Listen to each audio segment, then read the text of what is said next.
बहुत बहुत स्वागत जी आयां नूं निੱਘਾ स्वागत ਤੁਹਾਡਾ ਸਾਰਿਆਂ ਦਾ ਗੱਲਾਂ ਤੇ ਗੀਤ ਪ੍ਰੋਗਰਾਮ ਦੇ ਵਿੱਚ। ਜਦੋਂ ਅਸੀਂ ਕਿਸੇ ਨੂੰ ਕਹਿੰਦੇ ਆ ਕਿ ਸਾਨੂੰ ਸਾਡੀ ਮਜ਼ਦੂਰੀ ਦੇ, ਸਾਨੂੰ ਪੈਸੇ ਦੇ, ਮਿਹਨਤਾਨਾ ਦੇ, ਤੇ ਉਹ ਪੁੱਛੇਗਾ ਮਿਹਨਤ ਕੀਤੀ ਹੈ, ਕੰਮ ਕੀਤਾ ਤਾਂ ਹੀ ਮਜ਼ਦੂਰੀ ਮਿਲੂਗੀ, ਤਾਂ ਹੀ ਮਿਹਨਤਾਨਾ ਮਿਲੂਗਾ। ਅਸੀਂ ਬਿਨਾਂ ਮਜ਼ਦੂਰੀ ਤੋਂ, ਬਿਨਾਂ ਮਿਹਨਤ ਤੋਂ ਮਿਹਨਤਾਨਾ ਮੰਗੀਏ ਤਾਂ ਫਿਰ ਉਹ ਗੱਲ ਬਣਦੀ ਨਹੀਂ, ਅਗਲਾ ਪੈਸੇ ਨਹੀਂ ਦੇਊਗਾ ਸਾਨੂੰ। ਸੋ ਇਹੀ ਜ਼ਿੰਦਗੀ ਹੈ। ਜਦੋਂ ਅਸੀਂ ਆਪਣੇ ਫਰਜ਼ ਨਿਭਾਉਂਦੇ ਹਾਂ ਤਾਂ ਮਤਲਬ ਅਸੀਂ ਮਿਹਨਤ ਕਰਦੇ ਪਏ ਹਾਂ, ਤਾਂ ਹੀ ਅਸੀਂ ਆਪਣੇ ਅਧਿਕਾਰਾਂ ਦੀ ਮੰਗ ਕਰ ਸਕਦੇ ਹਾਂ, ਮਿਹਨਤਾਨਾ ਮੰਗ ਸਕਦੇ ਹਾਂ। ਬਿਨਾਂ ਮਿਹਨਤ ਤੋਂ ਮਿਹਨਤਾਨਾ ਮੰਗਣਾ ਗਲਤ ਗੱਲ ਹੈ। ਸੋ ਇਹ ਸਾਨੂੰ ਜੀਵਨ ਸਿਖਾਉਂਦਾ ਹੈ, ਇਹ ਸਾਨੂੰ ਸਾਡਾ ਸੰਵਿਧਾਨ ਸਿਖਾਉਂਦਾ ਹੈ, ਇਹ ਸਾਡੇ ਘਰ ਦੇ ਸਾਨੂੰ ਸੰਸਕਾਰ ਦਿੰਦੇ ਨੇ, ਸਾਡਾ ਸਮਾਜ ਸਿਖਾਉਂਦਾ। ਹਰ ਥਾਂ ਦੇ ਉੱਤੇ ਇਹੀ ਗੱਲ ਸਿਖਾਈ ਜਾਂਦੀ ਹੈ ਕਿ ਆਪਣੇ ਅਧਿਕਾਰ ਮੰਗਣ ਤੋਂ ਪਹਿਲਾਂ ਆਪਣੇ ਫਰਜ਼ ਅਦਾ ਕਰੋ। ਪਰ ਸਾਨੂੰ ਪਤਾ ਵੀ ਤਾਂ ਹੋਣਾ ਚਾਹੀਦਾ ਨਾ ਸਾਡੇ ਫਰਜ਼ ਕੀ ਨੇ, ਸਾਡੇ ਅਧਿਕਾਰ ਕੀ ਨੇ, ਕਿਉਂਕਿ ਜਦੋਂ ਅਸੀਂ ਆਪਣੇ ਫਰਜ਼ ਪੂਰੇ ਕਰਦੇ ਹਾਂ ਤਾਂ ਹੀ ਅਸੀਂ ਅਧਿਕਾਰਾਂ ਦੇ ਹੱਕਦਾਰ ਹੁੰਦੇ ਹਾਂ। ਸੋ ਸੰਵਿਧਾਨ ਕੀ ਕਹਿੰਦਾ ਹੈ, ਦੁਨੀਆ ਦਾ ਸੰਵਿਧਾਨ ਕੀ ਕਹਿੰਦਾ ਹੈ, ਸਮਾਜ ਸ਼ਾਸਤਰ ਕੀ ਕਹਿੰਦੇ ਨੇ, ਇਹ ਸਾਰੀਆਂ ਗੱਲਾਂ ਬਾਤਾਂ ਅੱਜ ਅਸੀਂ ਕਰਨੀਆਂ ਨੇ ਗੱਲਾਂ ਤੇ ਗੀਤ ਦੇ ਵਿੱਚ। ਤੇ ਸਾਡਾ ਵਿਸ਼ਾ ਹੈ ਸਾਡੇ ਫਰਜ਼ ਅਤੇ ਅਧਿਕਾਰ, ਜਾਂ ਇਹਨੂੰ ਇੱਦਾਂ ਵੀ ਕਹਿ ਸਕਦੇ ਹਾਂ ਸਾਡੇ ਅਧਿਕਾਰ ਅਤੇ ਫਰਜ਼, ਕਿਉਂਕਿ ਦੋਵੇਂ ਇੱਕ ਦੂਜੇ ਦੇ ਨਾਲ ਜੁੜੇ ਹੋਏ ਨੇ, ਵੱਖ ਨਹੀਂ, ਦੋਵੇਂ ਇੱਕ ਦੂਜੇ ਦੇ ਪੂਰਕ ਨੇ। ਇਹਦੇ ਬਾਰੇ ਹੋਰ ਵਿਸਤਾਰ ਦੇ ਵਿੱਚ ਜਾਣਨ ਵਾਸਤੇ ਸਾਡੇ ਨਾਲ ਸਟੂਡੀਓਜ਼ ਦੇ ਵਿੱਚ ਮੌਜੂਦ ਨੇ doctor Dinesh Arora ji, associate professor ਨੇ ਰਾਜਨੀਤੀ ਵਿਭਾਗ, DAV ਕਾਲਜ ਜਲੰਧਰ ਤੋਂ। ਬਹੁਤ ਬਹੁਤ ਤੁਹਾਡਾ ਸਵਾਗਤ ਗੱਲਾਂ ਤੇ ਗੀਤ ਦੇ ਵਿੱਚ ਪ੍ਰੋਫੈਸਰ ਸਾਹਿਬ। ਬਹੁਤ ਬਹੁਤ ਧੰਨਵਾਦ ਜੀ।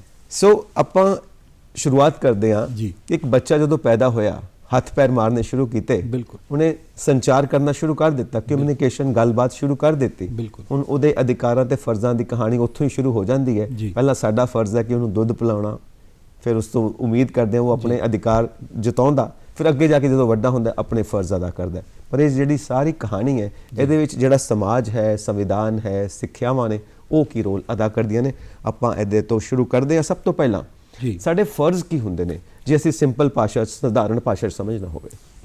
ਸੰਜੀਵ ਜੀ, ਜਿਵੇਂ ਅਸੀਂ ਅਧਿਕਾਰਾਂ ਤੇ ਫਰਜ਼ਾਂ ਦੀ ਗੱਲ ਕਰਦੇ ਹਾਂ ਤਾਂ ਇਹਨਾਂ ਦੀ ਅਰਥ ਪਹਿਲਾਂ ਅਸੀਂ ਸਮਝਣ ਦੀ ਕੋਸ਼ਿਸ਼ ਕਰਦੇ ਹਾਂ। ਤਾਂ ਫਰਜ਼ ਦੀ ਜਿਸ ਵੇਲੇ ਅਸੀਂ ਗੱਲ ਕਰਦੇ ਹਾਂ ਤਾਂ ਫਰਜ਼ ਇੱਕ ਤਰ੍ਹਾਂ ਦਾ ਨਾਲ ਅੰਗਰੇਜ਼ੀ ਭਾਸ਼ਾ 'ਚ ਫਰਜ਼ ਨੂੰ ਡਿਊਟੀ ਕਿਹਾ ਜਾਂਦਾ ਹੈ। ਹਾਂਜੀ। ਤਾਂ ਇਹ ਸ਼ਬਦ ਡੈਟ ਸ਼ਬਦ ਤੋਂ ਲਿਆ ਗਿਆ। ਡੈਟ ਮਤਲਬ ਕਰਜ਼ਾ, ਰਿਨ, ਕਰਜ਼ਾ। ਹਾਂ, ਕਰਜ਼ਾ। ਤਾਂ ਕਰਜ਼ੇ ਦਾ ਮਤਲਬ ਇਹ ਹੈ ਕਿ ਜਿਹੜਾ ਅਸੀਂ ਅਧਿਕਾਰ ਲਿਆ, ਜਿਹੜੇ ਅਧਿਕਾਰ ਨੂੰ ਅਸੀਂ ਮੰਨਿਆ, ਜਿਹਦਾ ਪ੍ਰਯੋਗ ਕੀਤਾ, ਉਹਦੇ ਬਦਲੇ ਵਿੱਚ ਜੋ ਅਸੀਂ ਦੇਣਾ ਹੈ ਉਹ ਸਾਡੀ ਡਿਊਟੀ ਹੈ, ਉਹ ਸਾਡਾ ਫਰਜ਼ ਹੈ। ਤੋ ਜਿਹੜਾ ਸ਼ਬਦ ਫਰਜ਼ ਹੈ, ਜਿਹੜਾ ਸ਼ਬਦ ਡਿਊਟੀ ਹੈ, ਇਹ ਆਪਣੇ ਆਪ ਹੀ ਸਪਸ਼ਟ ਕਰਦਾ ਪਿਆ ਹੈ ਕਿ ਜਿਹੜੇ ਅਧਿਕਾਰ ਤੁਸੀਂ ਮੰਨ ਰਹੇ ਹੋ, ਉਹਨਾਂ ਅਧਿਕਾਰਾਂ ਦੇ ਨਾਲ ਕੁਝ ਡਿਊਟੀਜ਼, ਕੁਝ ਜ਼ਿੰਮੇਵਾਰੀਆਂ ਜੁੜੀਆਂ ਹੋਈਆਂ ਹਨ, ਜਿਨ੍ਹਾਂ ਨੂੰ ਨਿਭਾਉਣ ਨੂੰ ਅਸੀਂ ਫਰਜ਼ ਆਖਦੇ ਹਾਂ। ਦੁਨੀਆ ਦੇ ਵਿੱਚ ਅਜਿਹਾ ਕੋਈ ਵੀ ਅਧਿਕਾਰ ਨਹੀਂ ਹੈ ਜਿਹਦੇ ਨਾਲ ਇੱਕ ਜਾਂ ਇੱਕ ਤੋਂ ਜ਼ਿਆਦਾ ਫਰਜ਼ ਨਹੀਂ ਜੁੜੇ ਹੋਏ। ਤੋ ਜਿਸ ਵੇਲੇ ਅਸੀਂ ਅਧਿਕਾਰਾਂ ਦਾ ਪ੍ਰਯੋਗ ਕਰਦੇ ਹਾਂ, ਅਧਿਕਾਰਾਂ ਨੂੰ ਮੰਨਦੇ ਹਾਂ, ਉਹਨਾਂ ਦੇ ਨਾਲ ਨਾਲ ਫਰਜ਼ ਹੈ, ਅਸੀਂ ਉਹਨਾਂ ਨੂੰ ਨਾਲ ਨਾਲ ਨਿਭਾਉਂਦੇ ਹਾਂ, ਤਾਂ ਹੀ ਅਧਿਕਾਰਾਂ ਦਾ ਉਚਿਤ ਪ੍ਰਯੋਗ ਜਿਹੜਾ ਉਹ ਹੋ ਸਕਦਾ। ਜੇ ਅਸੀਂ ਰਾਈਟਸ ਦੀ ਡੈਫੀਨੇਸ਼ਨ ਦੇਖੀਏ ਤੇ ਅਧਿਕਾਰ ਕੀ ਨੇ ਸਾਡੇ, ਇਹ ਤਾਂ ਡਿਊਟੀ ਫਰਜ਼ਾਂ ਦੀ ਡੈਫੀਨੇਸ਼ਨ ਹੋ ਗਈ ਕਿ ਅਸੀਂ ਅਧਿਕਾਰਾਂ ਨੂੰ ਮੰਨਦੇ, ਉਹਨਾਂ ਦਾ ਪ੍ਰਯੋਗ ਕਰਦੇ ਹਾਂ ਤੇ ਨਾਲ ਦੀ ਨਾਲ ਆਪਣੀਆਂ ਜ਼ਿੰਮੇਵਾਰੀਆਂ ਨੂੰ ਨਿਭਾਉਂਦੇ ਹਾਂ। ਇਹ ਜ਼ਿੰਮੇਵਾਰੀਆਂ ਪਰਿਵਾਰ ਦੇ ਪ੍ਰਤੀ ਵੀ ਆ, ਸਮਾਜ ਦੇ ਪ੍ਰਤੀ ਵੀ ਆ, ਦੇਸ਼ ਦੇ ਪ੍ਰਤੀ ਵੀ ਆ, ਮਾਨਵਤਾ ਦੇ ਪ੍ਰਤੀ ਵੀ ਆ, ਪੂਰੀ ਜਿਹੜੀ ਬ੍ਰਹਮੰਡ ਹੈ ਉਹਦੇ ਪ੍ਰਤੀ ਵੀ ਹੈ। ਇਹਨਾਂ ਫਰਜ਼ਾਂ ਨੂੰ ਅਸੀਂ ਨਿਭਾਉਂਦੇ ਹਾਂ। ਇਹ ਕੁਝ ਫਰਜ਼ ਜਿਹੜੇ ਹੈ, ਅਗਰ ਅਸੀਂ ਦੇਖਦੇ ਹਾਂ ਗਹਿਰਾਈ ਦੇ ਵਿੱਚ ਜਾ ਕੇ, ਤਾਂ ਉਹ ਕਾਨੂੰਨੀ ਹੈ, ਜਿਨ੍ਹਾਂ ਦੇ ਪਿੱਛੇ ਕਾਨੂੰਨ ਦੀ ਸ਼ਕਤੀ ਹੈ, ਜਿਹੜੇ ਸਾਨੂੰ ਮੰਨਣੇ ਪੈਂਦੇ ਆ। ਜਿਹਦੇ ਟ੍ਰੈਫਿਕ ਨਿਯਮਾਂ ਦਾ ਅਸੀਂ ਪਾਲਨ ਕਰਦੇ, ਕਾਨੂੰਨ ਦੀ ਸ਼ਕਤੀ, ਕਾਨੂੰਨ ਇਹਨਾਂ ਨੂੰ ਪਾਲਨ ਕਰਵਾਉਂਦਾ ਹੈ। ਠੀਕ ਹੈ। ਕੁਝ ਫਰਜ਼ ਅਜਿਹੇ ਵੀ ਆ ਜਿਨ੍ਹਾਂ ਦੇ ਪਿੱਛੇ ਨੈਤਿਕਤਾ ਦੀ ਸ਼ਕਤੀ ਹੈ। ਜਿਵੇਂ ਅਸੀਂ ਆਪਣੇ ਮਾਤਾ ਪਿਤਾ ਦਾ, ਆਪਣੇ ਵੱਡਿਆਂ ਦਾ ਸਨਮਾਨ ਕਰਦੇ ਹਾਂ, ਇਹ ਨੈਤਿਕਤਾ ਦੀ ਸ਼ਕਤੀ ਸਾਨੂੰ ਸਿਖਾਉਂਦੀ ਹੈ, ਸਾਨੂੰ ਸਮਾਜ ਇਹ ਚੀਜ਼ਾਂ, ਮੋਰਲ ਵੈਲਿਊਜ਼ ਜਿਹੜੀਆਂ ਇਹ ਸਿਖਾਉਂਦੀਆਂ। ਜਿਵੇਂ ਅਸੀਂ ਝਾਤ ਮਾਰਦੇ ਹਾਂ ਕਿ ਅਧਿਕਾਰਾਂ ਦਾ ਕੀ ਅਰਥ ਹੈ, ਉਹਦੀ ਅਗਰ ਅਸੀਂ ਪਰਿਭਾਸ਼ਾ ਦੇਖੀਏ ਤਾਂ ਅਧਿਕਾਰ ਕੀ ਹੈ? ਅਧਿਕਾਰ ਅਸਲ ਦੇ ਵਿੱਚ ਮਨੁੱਖ ਦੇ ਦਾਅਵੇ ਆ। ਇਹ ਦਾਅਵੇ ਉਹ ਸਮਾਜ ਦੇ ਉੱਪਰ ਕਰਦਾ ਹੈ ਕਿ ਮੈਨੂੰ ਇਹ ਚੀਜ਼ਾਂ ਚਾਹੀਦੀਆਂ। ਹੁਣ ਸਮਾਜ ਉਹਨਾਂ ਸਾਰੀਆਂ ਚੀਜ਼ਾਂ ਨੂੰ ਨਹੀਂ ਦਿੰਦਾ। ਸਟੇਟ ਜਿਹੜਾ ਕਿ ਸਮਾਜ ਦੀ ਇੱਕ ਰਾਜਨੀਤਿਕ ਵਿਵਸਥਾ ਹੈ, ਉਹਨਾਂ ਅਧਿਕਾਰਾਂ, ਉਹਨਾਂ ਦਾਅਵਿਆਂ ਦੀ ਜਾਂਚ ਕਰਦਾ ਹੈ ਕਿ ਇਹ ਦਾਅਵੇ ਨੈਤਿਕ ਹੈ, ਕਿ ਇਹ ਦਾਅਵੇ ਵਾਕਈ ਵਿਅਕਤੀ ਦੇ ਵਿਕਾਸ ਦੇ ਵਿੱਚ, ਸਮਾਜ ਦੇ ਵਿਕਾਸ ਵਿੱਚ ਸਹਾਇਕ ਹੈ। ਫਿਰ ਉਹਨਾਂ ਨੂੰ ਉਹ ਕਾਨੂੰਨੀ ਰੂਪ 'ਚ ਮਾਨਤਾ ਦਿੰਦਾ ਹੈ ਕਿ ਹਾਂ ਇਹ ਅਧਿਕਾਰ ਹੋਣਾ ਚਾਹੀਦਾ। ਫਿਰ ਇਹਦਾ ਮਤਲਬ ਇਹ ਹੋ ਗਿਆ ਕਿ ਅਧਿਕਾਰ ਮਨੁੱਖ ਦੇ ਦਾਅਵੇ ਹੈ ਜਿਨ੍ਹਾਂ ਨੂੰ ਰਾਜ ਵਿਵਸਥਾ ਜਿਹੜੀ ਹੈ ਮਾਨਤਾ ਦਿੰਦੀ ਹੈ ਔਰ ਉਹਨਾਂ ਦੀ ਰਾਖੀ ਕਰਦੀ ਹੈ। ਨਿਆਂਪਾਲਿਕਾ ਦੇ ਥਰੂ ਉਹਨਾਂ ਦੀ ਰਾਖੀ ਕੀਤੀ ਜਾਂਦੀ ਹੈ। ਬਿਲਕੁਲ। ਅਸੀਂ ਇਹਨੂੰ ਇਵੇਂ ਵੀ ਕਹਿ ਸਕਦੇ ਹਾਂ ਕਿ ਜਿਹੜੇ ਅਧਿਕਾਰ ਹੈ, ਇਹ ਮਨੁੱਖ ਦੇ ਵਿਕਾਸ ਦੇ ਵਿੱਚ ਇੱਕ ਵਾਤਾਵਰਨ ਤਿਆਰ ਕਰਦੇ ਆ, ਇੱਕ ਮਾਹੌਲ ਬਣਾਉਂਦੇ ਆ ਔਰ ਉਸ ਮਾਹੌਲ ਦੇ ਰਾਹੀਂ ਮਨੁੱਖ ਆਪਣੀਆਂ ਜਿਹੜੀਆਂ ਉਹਦੀਆਂ ਯੋਗਤਾਵਾਂ ਹੈ, ਜਿਹੜੀਆਂ ਉਹਦੀਆਂ ਕੈਪੇਬਿਲਿਟੀਜ਼ ਹੈ, ਉਹਨਾਂ ਨੂੰ ਵਿਕਸਿਤ ਕਰਦਾ ਹੈ। ਜੀ। ਤਾਂ ਸਿੱਧਾ ਅਸੀਂ ਇਹ ਕਹਿ ਸਕਦੇ ਹਾਂ ਕਿ ਅਧਿਕਾਰ ਇੱਕ ਅਜਿਹਾ ਮਾਹੌਲ ਬਣਾ ਦਿੰਦੇ ਹੈ ਜਿਹਦੇ ਵਿੱਚ ਮਨੁੱਖ ਜਿਹੜਾ ਆਪਣਾ ਵਿਕਾਸ ਕਰ ਸਕਦਾ ਹੈ, ਔਰ ਇਹ ਵਿਕਾਸ ਮਨੁੱਖ ਦੇ ਨਾਲ ਨਾਲ ਸਮਾਜ ਦਾ ਵਿਕਾਸ ਵੀ ਹੁੰਦਾ ਹੈ, ਦੇਸ਼ ਦਾ ਵਿਕਾਸ ਵੀ ਹੁੰਦਾ ਹੈ, ਮਾਨਵਤਾ ਦਾ ਵੀ ਵਿਕਾਸ ਹੁੰਦਾ ਹੈ। ਪ੍ਰੋਫੈਸਰ ਸਾਹਿਬ, ਜੇ ਦੇਖਿਆ ਜਾਵੇ ਜੀ, ਤੇ ਇਹ ਸਾਡੀ ਹੋਂਦ ਦੇ ਨਾਲ ਜੁੜਿਆ ਹੋਇਆ ਸਵਾਲ ਹੈ। ਬਿਲਕੁਲ ਬਿਲਕੁਲ, ਕਿ ਅਸੀਂ ਤਾਂ ਹੀ ਜਿਉਂਦੇ ਰਹਿ ਸਕਦੇ ਹਾਂ, ਜੀ ਹਾਂ। ਤਾਂ ਹੀ ਸਾਡਾ ਜੀਵਨ ਸੰਭਵ ਹੈ ਜੇ ਅਧਿਕਾਰਾਂ ਦਾ ਤੇ ਫਰਜ਼ਾਂ ਦਾ ਸੰਤੁਲਨ ਬਣਿਆ ਰਹੇ। ਇਹ ਬਹੁਤ ਜ਼ਰੂਰੀ ਹੈ, ਇਹ ਬੈਲੈਂਸ ਬਣਿਆ ਰਹਿਣਾ ਬਹੁਤ ਜ਼ਰੂਰੀ ਹੈ ਕਿ ਅਧਿਕਾਰ ਤੇ ਫਰਜ਼ ਜਿਹੜੇ ਹੈ ਇਹ ਅਸਲ ਦੇ ਵਿੱਚ ਇੱਕੋ ਹੀ ਸਿੱਕੇ ਦੇ ਦੋ ਪਹਿਲੂ ਹੈ। ਇਹ ਨਾਲ ਨਾਲ ਚੱਲਦੇ ਆ, ਜਿਵੇਂ ਰੇਲ ਦੀਆਂ ਪੱਟੀਆਂ ਅਸੀਂ ਦੇਖਦੇ ਹਾਂ ਨਾਲ ਨਾਲ ਚੱਲਦੀਆਂ ਦੋ, ਉਸੇ ਤਰ੍ਹਾਂ ਤੇ ਮਨੁੱਖ ਹੈ, ਮਨੁੱਖ ਦੀ ਛਾਇਆ ਨਾਲ ਨਾਲ ਚੱਲਦੀ ਹੈ, ਉਸੇ ਤਰ੍ਹਾਂ ਅਧਿਕਾਰ ਤੇ ਫਰਜ਼ ਜਿਹੜੇ ਆ ਇਹ ਨਾਲ ਨਾਲ ਚੱਲਦੇ ਆ। ਜਿੱਦਾਂ ਸਰੀਰ ਤੇ ਆਤਮਾ, ਇਹ ਅਧਿਕਾਰ ਤੇ ਫਰਜ਼ ਜਿਹੜੇ ਆ ਉਹਨਾਂ ਦਾ ਸੰਬੰਧ ਵੀ ਇਸੇ ਤਰ੍ਹਾਂ ਹੀ ਹੈ। ਸਰੀਰ ਹੈ, ਆਤਮਾ ਨਹੀਂ ਹੈ ਤੇ ਉਹਦਾ ਕੋਈ ਅਰਥ ਨਹੀਂ ਰਹਿ ਜਾਂਦਾ। ਤਾਂ ਉਸੇ ਤਰ੍ਹਾਂ ਅਧਿਕਾਰ ਤੇ ਫਰਜ਼ ਇਹ ਨਾਲ ਨਾਲ ਚੱਲਦੇ ਆ, ਇਹਨਾਂ ਨੂੰ ਅਸੀਂ ਵੱਖਰੇ ਕਰਕੇ ਦੇਖ ਹੀ ਨਹੀਂ ਸਕਦੇ, ਇਹ ਇੱਕੋ ਹੀ ਸਿੱਕੇ ਦੇ ਦੋ ਰੂਪ ਹੈ। ਬਿਲਕੁਲ। ਤੇ ਜਦੋਂ ਤੋਂ ਅਸੀਂ ਮਨੁੱਖ ਦਾ ਇਤਿਹਾਸ ਦੇਖਦੇ ਹਾਂ, ਜੀ, ਸਾਡੇ ਕੋਲ ਪਹੁੰਚਿਆ ਹੈ, ਜੀ, तमाम ਤਰ੍ਹਾਂ ਦੀਆਂ ਪੁਸਤਕਾਂ, ਗ੍ਰੰਥ ਸਾਡੇ ਤੱਕ ਪਹੁੰਚੇ ਨੇ, ਜੀ, ਉਹਨਾਂ ਨੂੰ ਜੇ ਘੋਖ ਕੇ ਦੇਖੀਏ, ਜੀ, ਉਹਨਾਂ ਸਭ ਦੇ ਵਿੱਚ ਫਰਜ਼ਾਂ ਤੇ ਅਧਿਕਾਰਾਂ ਦੀ ਗੱਲ ਕੀਤੀ ਗਈ ਹੈ। ਬਿਲਕੁਲ ਠੀਕ, ਕਿਤੇ ਕਹਾਣੀਆਂ ਦੇ ਰੂਪ ਦੇ ਵਿੱਚ, ਬਿਲਕੁਲ, ਕਿਤੇ ਸਿੱਧੀਆਂ ਸਿੱਖਿਆਵਾਂ ਦੇ ਰੂਪ ਦੇ ਵਿੱਚ, ਬਿਲਕੁਲ ਠੀਕ, ਤਾਂ ਕਿ ਇਹ ਸਾਡੀ ਪਰੰਪਰਾ ਹੈ ਜਿਹੜੀ ਸਾਡੇ ਸੰਵਿਧਾਨ ਤੱਕ ਪਹੁੰਚਦੀ ਹੈ। ਜੀ, ਇਹ ਕਿੱਦਾਂ ਸਾਡੇ ਨਾਲ ਸਹਾਈ ਹੋ ਸਕਦੀਆਂ ਨੇ, ਜੋ ਸੰਸਕਾਰਾਂ ਦੇ ਰੂਪ ਦੇ ਵਿੱਚ, ਬਜ਼ੁਰਗਾਂ ਦੀਆਂ ਸਿੱਖਿਆ ਦੇ ਰੂਪ ਦੇ ਵਿੱਚ ਤੇ ਸੰਵਿਧਾਨ ਦੇ ਰੂਪ ਦੇ ਵਿੱਚ ਸਾਡੇ ਨਾਲ ਤੁਰਦੇ ਨੇ ਇਹ ਸਾਰੇ ਸੰਸਕਾਰ। ਇਹ ਤੁਸੀਂ ਬਿਲਕੁਲ ਠੀਕ ਕਿਹਾ ਕਿ ਇਤਿਹਾਸ ਤੇ ਫਰਜ਼ ਜਿਹੜੇ ਇਹਨਾਂ ਦਾ ਇਤਿਹਾਸ ਅਗਰ ਦੇਖਣ ਦੀ ਕੋਸ਼ਿਸ਼ ਕਰੀਏ, ਅਧਿਕਾਰਾਂ ਔਰ ਫਰਜ਼ਾਂ ਦਾ ਇਤਿਹਾਸ ਦੇਖੀਏ ਤਾਂ ਬਹੁਤ ਪੁਰਾਣਾ ਹੈ। ਸਾਡੇ ਗ੍ਰੰਥਾਂ ਦੇ ਵਿੱਚ ਵੀ ਇਹਨਾਂ ਦਾ ਵਰਣਨ ਮਿਲਦਾ ਹੈ ਔਰ ਹਰ ਅਧਿਕਾਰ ਦੇ ਨਾਲ ਨਾਲ ਫਰਜ਼ ਦੀ ਗੱਲ ਕੀਤੀ ਗਈ ਹੈ। ਬਿਲਕੁਲ। ਅਗਰ ਅਸੀਂ ਆਧੁਨਿਕ ਇਤਿਹਾਸ ਨੂੰ ਦੇਖਦੇ ਹਾਂ, ਇਹਨਾਂ ਦੇ ਸਪਸ਼ਟ ਰੂਪ ਦੇ ਵਿੱਚ ਦੇਖੀਏ ਤਾਂ ਸਾਨੂੰ ਫਸਟ ਜਿਹੜਾ ਡੈਕਲੇਰੇਸ਼ਨ ਅਧਿਕਾਰਾਂ ਦਾ ਮਿਲਦਾ ਹੈ ਉਹ ਮਿਲਦਾ ਹੈ ਕਿੰਗ ਜੌਨ ਦੁਆਰਾ ਸਾਈਨ ਕੀਤਾ ਗਿਆ 15 ਜੂਨ 1215 ਦੇ ਵਿੱਚ ਬ੍ਰਿਟੇਨ ਦੇ ਵਿੱਚ ਇੱਕ ਡੈਕਲੇਰੇਸ਼ਨ ਸਾਈਨ ਹੁੰਦਾ ਜਿਹਨੂੰ ਅਸੀਂ ਫਸਟ ਅਧਿਕਾਰਾਂ ਦਾ ਲਿਖਤੀ ਇੱਕ ਘੋਸ਼ਣਾ ਮੰਨਦੇ ਹਾਂ। ਕਿੰਗ ਜੌਨ ਉਹਨੂੰ ਸਾਈਨ ਕਰਦਾ ਔਰ ਉਹਦੇ ਵਿੱਚ ਅਧਿਕਾਰਾਂ ਦੀ ਗੱਲ ਜਿਹੜੀ ਹੈ ਲਿਖਤੀ ਰੂਪ ਦੇ ਵਿੱਚ ਦੇਖਣ ਨੂੰ ਮਿਲਦੀ ਹੈ। ਉਸ ਤੋਂ ਬਾਅਦ ਅਸੀਂ ਹੋਰ ਵੀ ਵਿਵਸਥਾਵਾਂ ਦੇਖਦੇ ਹਾਂ, ਚਾਹੇ ਉਹ ਫਰਾਂਸੀਸੀ ਕ੍ਰਾਂਤੀ 1799 ਦੀ ਬਾਅਦ ਅਸੀਂ ਦੇਖਦੇ ਹਾਂ ਕਿ ਅਧਿਕਾਰਾਂ ਦੀ ਇੱਕ ਵੱਡੀ ਘੋਸ਼ਣਾ ਸਾਹਮਣੇ ਆਉਂਦੀ ਹੈ। ਉਹਦਾ ਇੱਕ ਲੰਬਾ ਇਤਿਹਾਸ ਬਣ ਜਾਂਦਾ ਹੈ। ਔਰ ਆਧੁਨਿਕ ਕੰਟੈਕਸਟ ਦੇ ਵਿੱਚ ਅਗਰ ਅਸੀਂ ਦੇਖੀਏ ਤਾਂ ਯੂਨਾਈਟਿਡ ਨੇਸ਼ਨ ਨੇ ਇੱਕ ਡੈਕਲੇਰੇਸ਼ਨ ਪਾਸ ਕੀਤਾ ਜਿਹਨੂੰ ਅਸੀਂ UN declaration of human rights ਬੋਲਦੇ ਹਾਂ ਜੀ, ਕਿ ਮਨੁੱਖੀ ਅਧਿਕਾਰਾਂ ਦੀ ਇੱਕ ਘੋਸ਼ਣਾ ਜਿਹੜੀ ਸੰਯੁਕਤ ਰਾਸ਼ਟਰ ਨੇ ਪਾਸ ਕੀਤੀ ਔਰ ਇਹ ਘੋਸ਼ਣਾ ਬਹੁਤ ਵੱਡੀ ਘੋਸ਼ਣਾ ਹੈਗੀ ਆ ਔਰ ਇਹ ਘੋਸ਼ਣਾ ਪਾਸ ਹੁੰਦੀ ਹੈ 10 ਦਸੰਬਰ 1948 ਨੂੰ ਜੀ। ਉਹਦੀ ਜਨਰਲ ਅਸੈਂਬਲੀ ਮਹਾਂ ਸਭਾ ਜਿਹੜੀ ਹੈ ਪਾਸ ਕਰਦੀ ਹੈ। ਇਸੇ ਲਈ 10 ਦਸੰਬਰ ਦਾ ਦਿਨ ਜਿਹੜਾ ਹੈ ਇਹਨੂੰ ਹਿਊਮਨ ਰਾਈਟਸ ਡੇ ਦੇ ਰੂਪ 'ਚ ਵੀ ਸੈਲੀਬ੍ਰੇਟ ਕੀਤਾ ਜਾਂਦਾ ਹੈ ਕਿ ਇਸ ਦਿਨ ਮਨੁੱਖੀ ਅਧਿਕਾਰਾਂ ਦਾ ਦਿਵਸ ਜਿਹੜਾ ਉਹ ਮਨਾਇਆ ਜਾਂਦਾ ਹੈ ਆਲ ਓਵਰ ਦਾ ਵਰਲਡ, ਪੂਰੀ ਦੁਨੀਆ ਦੇ ਵਿੱਚ ਲੋਕਾਂ ਦੇ ਵਿੱਚ ਅਧਿਕਾਰਾਂ ਦੇ ਪ੍ਰਤੀ ਜਾਗ੍ਰਿਤੀ ਪੈਦਾ ਕਰਨ ਦੇ ਲਈ ਮਨਾਇਆ ਜਾਂਦਾ ਹੈ। ਤਾਂ ਅਗਰ ਅਸੀਂ ਦੇਖਦੇ ਹਾਂ ਕਿ ਪੁਰਾਣੇ ਧਾਰਮਿਕ ਗ੍ਰੰਥਾਂ ਤੋਂ ਲੈ ਕੇ ਆਧੁਨਿਕ ਸੱਭਿਅਤਾ ਦੇ ਵਿੱਚ ਜਿਸ ਵੇਲੇ ਅਸੀਂ ਆਉਂਦੇ ਹਾਂ ਤੇ ਨਿਸ਼ਚਿਤ ਤੌਰ ਤੇ ਅਧਿਕਾਰਾਂ ਦਾ ਵਰਣਨ ਸਾਨੂੰ ਮਿਲਦਾ ਹੈ ਔਰ ਹੁਣ ਇੱਕ ਸਪਸ਼ਟ ਰੂਪ ਦੇ ਵਿੱਚ ਇਹਨੂੰ ਅਧਿਕਾਰਾਂ ਦੀ ਘੋਸ਼ਣਾ ਦੇ ਰੂਪ ਦੇ ਵਿੱਚ, ਲਿਖਤੀ ਰੂਪ ਦੇ ਵਿੱਚ, ਵਿਆਪਕ ਰੂਪ ਦੇ ਵਿੱਚ ਅਸੀਂ ਵੇਖ ਸਕਦੇ ਹਾਂ। ਜੀ, ਅਸੀਂ ਸਭ ਤੋਂ ਸਾਹਮਣੇ ਆਪਣੇ ਰੱਖਦੇ ਹਾਂ ਜਿਹੜੀ ਉਦਾਹਰਣ ਹੈ ਸਾਡੀ ਅੱਜ ਦੀ ਆਜ਼ਾਦੀ ਤੋਂ ਬਾਅਦ ਸਾਡਾ ਸੰਵਿਧਾਨ। ਬਿਲਕੁਲ। ਬਾਬਾ ਸਾਹਿਬ ਭੀਮ ਰਾਓ ਅੰਬੇਦਕਰ ਨੇ ਦੁਨੀਆ ਭਰ ਦੇ ਸਾਰੇ ਸੰਵਿਧਾਨ ਪੜ੍ਹੇ ਜੀ, ਕਿਉਂਕਿ ਹਰ ਥਾਂ ਦਾ ਕਲਚਰ, ਹਰ ਥਾਂ ਦੀ ਸੰਸਕ੍ਰਿਤੀ ਵੱਖਰੀ ਹੈ, ਉੱਥੋਂ ਦੇ ਅਧਿਕਾਰ ਤੇ ਫਰਜ਼ ਉਹਨਾਂ ਦੀ ਪਰਿਭਾਸ਼ਾ ਵੀ ਵੱਖਰੀ ਹੈ। ਉਹ ਸਾਰੇ ਜਾਣੇ ਜੀ। ਉਹਨਾਂ ਨੂੰ ਜਾਣਨ ਤੋਂ ਬਾਅਦ ਫਿਰ ਭਾਰਤ ਦੇ ਜਿਹੜੇ ਪੁਰਾਣੇ ਗ੍ਰੰਥ ਨੇ ਉਹ ਪੜ੍ਹੇ, ਉਹ ਸਭ ਕੁਝ ਜਾਣਨ ਤੋਂ ਘੋਖਣ ਤੋਂ ਬਾਅਦ ਇੱਕ ਉਹਨਾਂ ਨੇ ਜਿੱਦਾਂ ਨੋਟਸ ਬਣਾਏ, ਉਹਨਾਂ ਨੋਟਸ ਤੋਂ ਬਾਅਦ ਉਹਨਾਂ ਨੇ ਸੰਵਿਧਾਨ ਬਣਾਇਆ ਕਿ ਭਾਰਤ ਦੀ ਮੌਜੂਦਾ ਸਥਿਤੀ ਦੇ ਮੁਤਾਬਿਕ, ਭਾਰਤ ਦੀ ਮੌਜੂਦਾ ਸੋਚ ਦੇ ਮੁਤਾਬਿਕ ਕਿੱਦਾਂ ਦਾ ਸੰਵਿਧਾਨ ਹੋਣਾ ਚਾਹੀਦਾ ਜਿਹੜਾ ਸਾਨੂੰ ਸੂਟ ਕਰੇਗਾ, ਜਿਹੜਾ ਸਾਡੇ ਵਾਸਤੇ ਫਾਇਦੇਮੰਦ, ਲਾਹੇਵੰਦ ਸਾਬਿਤ ਹੋਏਗਾ। ਇਸ ਦੀ ਰੋਸ਼ਨੀ ਦੇ ਵਿੱਚ ਸਾਡੇ ਅਧਿਕਾਰ ਤੇ ਸਾਡੇ ਫਰਜ਼ ਕਿੱਥੇ ਖੜੇ ਨੇ ਜੋ ਸਾਡਾ ਸੰਵਿਧਾਨ ਸਾਨੂੰ ਦੱਸਦਾ। ਬਿਲਕੁਲ।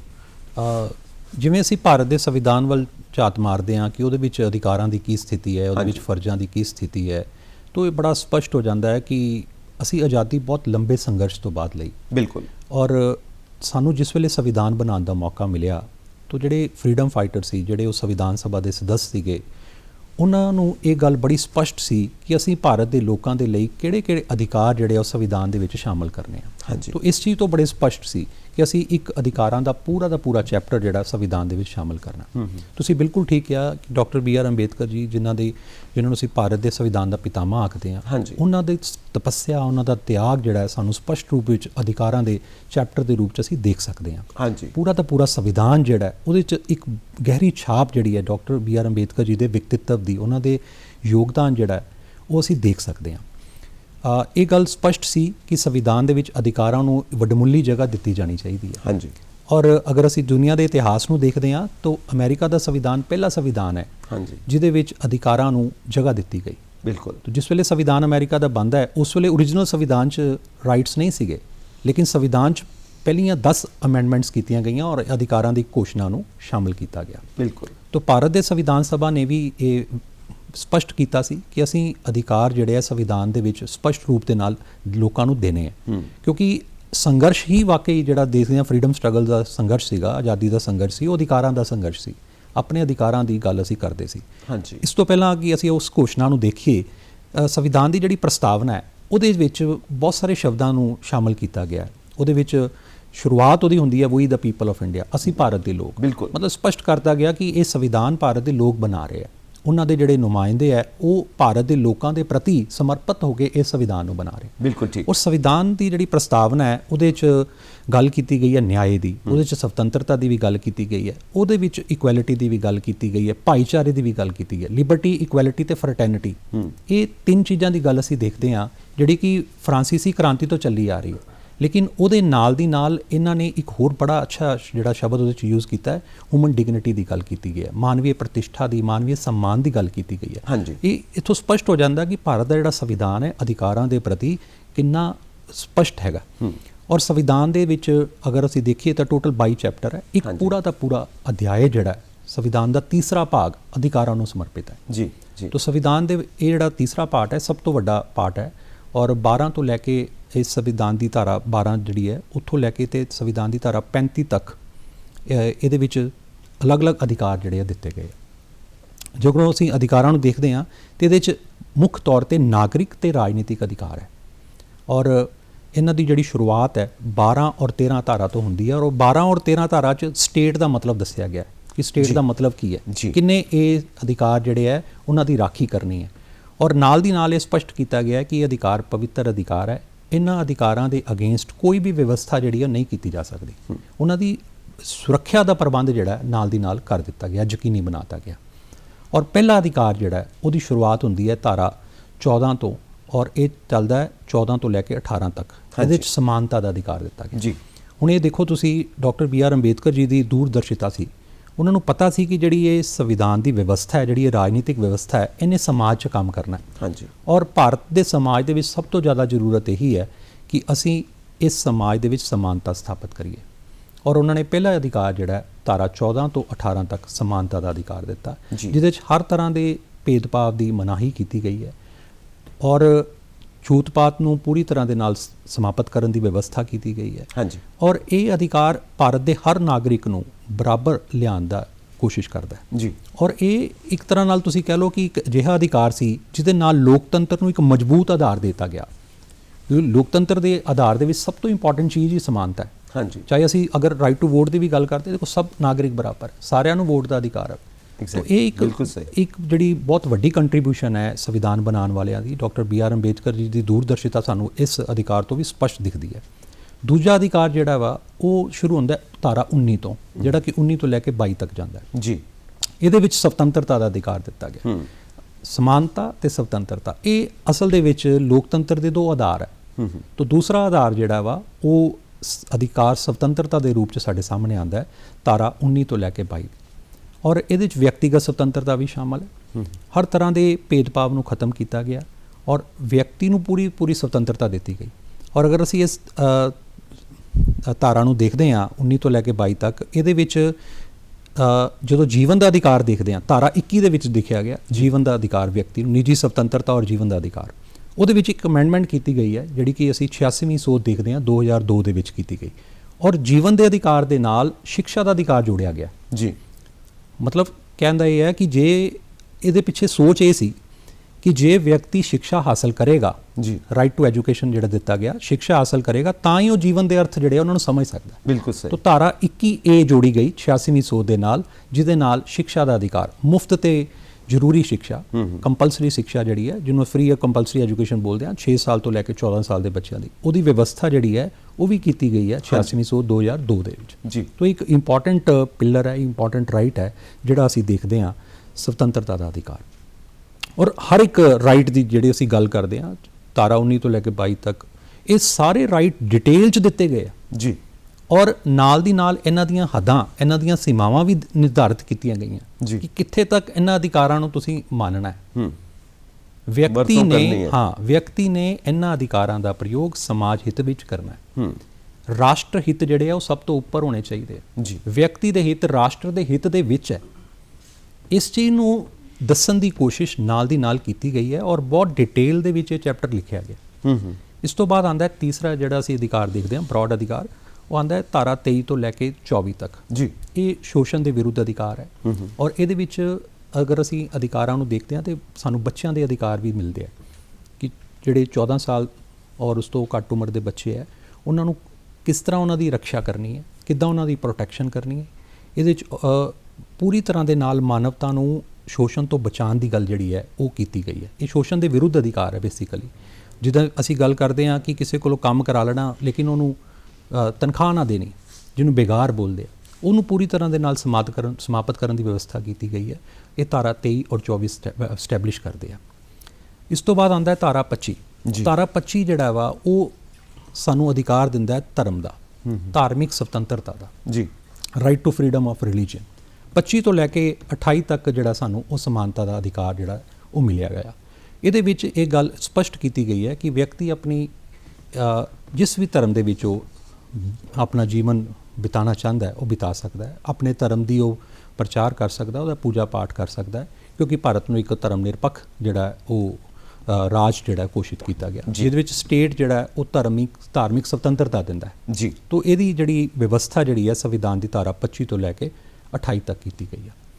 ਇਸ ਤੋਂ ਬਾਅਦ ਆਉਂਦਾ ਹੈ ਧਾਰਾ 29 ਔਰ 30 ਜੀ, ਜਿਹਨੂੰ ਅਸੀਂ ਸਿੱਖਿਆ ਔਰ ਸੰਸਕ੍ਰਿਤੀ ਦਾ ਅਧਿਕਾਰ ਬੋਲਦੇ ਹਾਂ ਜੀ। ਇਹ ਅਧਿਕਾਰ ਜਿਹੜਾ ਹੈ ਇਹ ਘੱਟ ਗਿਣਤੀ ਵਰਗ ਨੂੰ ਆਪਣੀ ਸੱਭਿਅਤਾ, ਆਪਣੀ ਸੰਸਕ੍ਰਿਤੀ, ਆਪਣੀ ਭਾਸ਼ਾ, ਆਪਣੀ ਲਿਪੀ ਬਣਾਉਣ ਦਾ ਅਧਿਕਾਰ ਦਿੰਦਾ ਹੈ ਔਰ ਇਹਦੇ ਵਿੱਚ ਹਰ ਤਰ੍ਹਾਂ ਦੇ ਭੇਦਭਾਵ ਨੂੰ ਖਤਮ ਕੀਤਾ ਗਿਆ। ਸਟੇਟ ਇਹ ਰੱਖਿਆ ਕਰਦਾ ਹੈ ਕਿ ਜਿਹੜੇ ਘੱਟ ਗਿਣਤੀ ਵਰਗ ਹੈ ਉਹ ਆਪਣੀ ਭਾਸ਼ਾ ਨੂੰ, ਆਪਣੀ ਲਿਪੀ ਨੂੰ ਬਣਾ ਕੇ ਰੱਖ ਸਕਣ, ਆਪਣੀ ਸੰਸਕ੍ਰਿਤੀ ਦਾ ਪ੍ਰਚਾਰ ਕਰ ਸਕਣ, ਉਹਦੀ ਸੁਰੱਖਿਆ ਜਿਹੜੀ ਉਹ ਕਰ ਸਕਣ ਔਰ ਰਾਜ ਉਹਦੇ ਵਿੱਚ ਅੱਗੇ ਆਉਂਦਾ ਹੈ, ਹੈਲਪ ਕਰਦਾ ਹੈ, ਸਹਾਇਤਾ ਕਰਦਾ ਹੈ। ਇਹ ਧਾਰਾ 29 ਔਰ 30 ਸੁਨਿਸ਼ਚਿਤ ਕਰਦੇ ਆ। ਸੰਵਿਧਾਨ ਦੀ ਧਾਰਾ ਜਿਹੜੀ 31 ਹੈ, ਜਿਹਦੇ ਵਿੱਚ ਜਦੋਂ ਸੰਵਿਧਾਨ ਬਣਦਾ ਹੈ ਉਹਦੇ 'ਚ ਸੰਪत्ति ਦਾ ਅਧਿਕਾਰ ਦਿੱਤਾ ਜਾਂਦਾ ਹੈ, ਜਿਹਨੂੰ ਕਿ ਬਾਅਦ ਚੋਂ ਰਿਮੂਵ ਕੀਤਾ ਜਾਂਦਾ ਹੈ ਔਰ ਇਹ ਧਾਰਾ ਇਸ ਵੇਲੇ ਐਗਜ਼ਿਸਟ ਨਹੀਂ ਕਰਦੀ, ਧਾਰਾ 31। ਇਸ ਤੋਂ ਬਾਅਦ ਆਉਂਦੀ ਧਾਰਾ 32 ਜੀ। ਧਾਰਾ 32 ਜਿਹੜੀ ਹੈ ਉਹ ਸੰਵਿਧਾਨਿਕ ਸੁਰੱਖਿਆ ਅਧਿਕਾਰਾਂ ਨੂੰ ਪ੍ਰਦਾਨ ਕਰਦੀ ਹੈ, ਜਿਹਨੂੰ ਅਸੀਂ ਸੰਵਿਧਾਨਿਕ ਉਪਾਇਆਂ ਦਾ ਅਧਿਕਾਰ ਬੋਲਦੇ ਹਾਂ, ਰਾਈਟ ਟੂ ਕਨਸਟੀਟਿਊਸ਼ਨਲ ਰੈਮਡੀਜ਼। ਉਹਦਾ ਮਤਲਬ ਇਹ ਹੈ ਕਿ ਅਗਰ ਕਿਸੇ ਨੂੰ ਲੱਗਦਾ ਹੈ ਕਿ ਉਹਦੇ ਅਧਿਕਾਰ ਵਾਇਲੇਟ ਹੋ ਰਹੇ ਆ, ਉਹਨੂੰ ਜੋ ਅਧਿਕਾਰ ਸੰਵਿਧਾਨ ਦੁਆਰਾ ਦਿੱਤੇ ਗਏ ਆ ਉਹਦੇ ਉੱਪਰ ਇੱਕ ਰੋਕ ਲੱਗ ਰਹੀ ਹੈ, ਤੇ ਉਹ ਨਿਆਂਪਾਲਿਕਾ ਦੀ ਸ਼ਰਨ ਵਿੱਚ ਜਾ ਕੇ ਆਪਣੇ ਅਧਿਕਾਰਾਂ ਦੀ ਰਾਖੀ ਕਰਵਾ ਸਕਦਾ ਹੈ।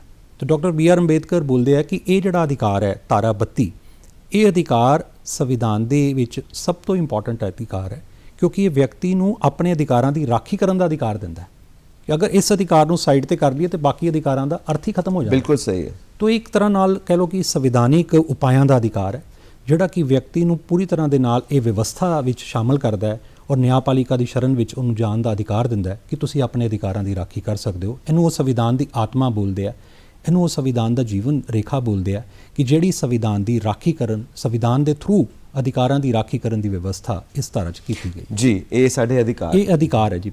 ਤੇ ਅਸੀਂ ਆਪਣੇ ਫਰਜ਼ਾਂ ਬਾਰੇ ਵੀ ਜਾਣਾਂਗੇ। ਬਿਲਕੁਲ। ਉਸ ਤੋਂ ਪਹਿਲਾਂ ਇਸ ਗੀਤ ਦੇ ਰਹੀ ਆਨੰਦਿਤ ਹੋਈਏ, ਫਿਰ ਉਸ ਤੋਂ ਬਾਅਦ ਅਸੀਂ ਆਪਣੇ ਫਰਜ਼ਾਂ ਬਾਰੇ ਜਾਣਦੇ ਹਾਂ।